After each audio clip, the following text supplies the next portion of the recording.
خالتي لسه مكلماني بتقولي بتعملي ايه، قلت لها قاعده في جنينه بعرف كلاب على بعض. انتي جايه منين؟ ما هي اكيد مش صدفه، هو اكيد قضاء وقدر من عند ربنا اني الاقي الكلبه دي في نفس الوقت اللي براعي فيه 6 جراوي تانيين في الجنينه. نفسي انزل مره الشارع مرجعش بحاجه. انتي جايه منين يا بنتي؟ انتي جايه منين ومين جابك؟ اول حاجه كان لازم اعملها ان اسال الكشاك والناس في الشارع لو حد يعرف حاجه. طب ده انت شفته قبل كده؟ انا اول مره اشوف دلوقتي، بس في كلاب كتيره هنا اكيد في الجنينه دي. ما الكلاب اللي هنا كلها ما بتخلفش، معمولها عمليه، فده حد رماه يعني. شكرا.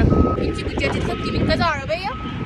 خلينا نجرب نروح نحطه مع بقيه الجراوي اللي عندنا، مش عارفين ده جاي منين ولا مين وداه فين. يا روحي على الجمال والطعام، يا روحي على الحلاوه. تيجوا تسلموا على اخوكم الجديد، على اختكم الجديده، سوري.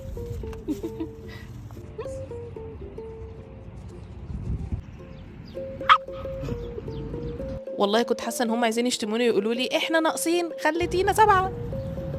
مش طايقاكي، هي مش طايقاكي. بس الانسه سمكه كانت مصممه انها تعرفهم عليها، انا سميتها سمكه ليه معرفش. تقريبا نفس الحجم، بس انتي ودانك نازله كده صغنونه جميله، تتعرف عليها. انا اختك الجديده، نامت على طبق الاكل عشان ما تخليش ده هيك.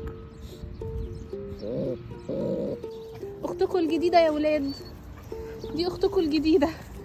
وكان لازم طبعا افضل قاعده اكتر فتره ممكنه لغايه ما يتعودوا على بعض. حبايبي كانوا عطشانين قوي. احلى صوت اسمعه في حياتي. كل شويه تقرب من حد فيهم يقعدوا يضربوها كده، عايزه تقول لهم والله انا اختكم الجديده، انا اختكم. مش طايقينها.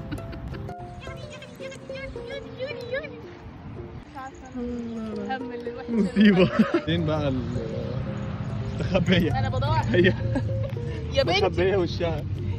يا بنتي ده انتي كنت مطلعه عينهم من شويه. الحمد لله بعد يومين جيت لقيت سمكه زي ما هي. يا بنتي سيبي من تكلمي خلاص، انتوا ال7 كلهم، ربنا يحميكوا يا ولاد. نفسي اعرف ليه انسان في الدنيا يبقى عايز يأذي الكائنات دي؟ ليه حد يبقى شايف ان دول خطر على المجتمع؟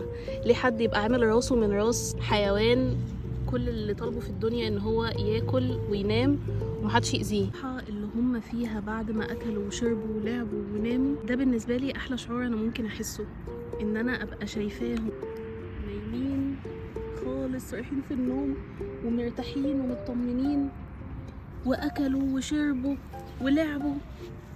ازاي ده ما يكونش شعور حلو لكل الناس يعني؟